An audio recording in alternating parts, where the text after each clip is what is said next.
ശൈഖുനാ സുൽത്താനുൽ ഉലമയുടെ നടത്തം കാണുമ്പോ നമുക്ക് തന്നെ വലിയ സങ്കടമാ. എന്തേ കാരണോ?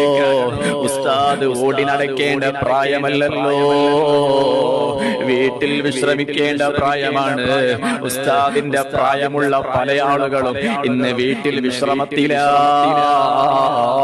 പക്ഷേ നമ്മുടെ ശൈഖുനാ സുൽത്താനുൽ ഉലമ വിശ്രമമില്ലാതെ അല്ലാഹുവിന്റെ ദീൻ പറയാൻ ഓടി നടക്കുന്നു. ഉമ്മമാരെ, വാപ്പമാരെ, നമുക്കിന്ന് ധീരതയോടെ അഭിമാനത്തോടെ പറയാമല്ലോ, ഞങ്ങൾ ശൈഖുനയുടെ അനുയായികളാണ്. അല്ലാഹ് നീ ദീർഘായുസ്സ് നൽകണേ.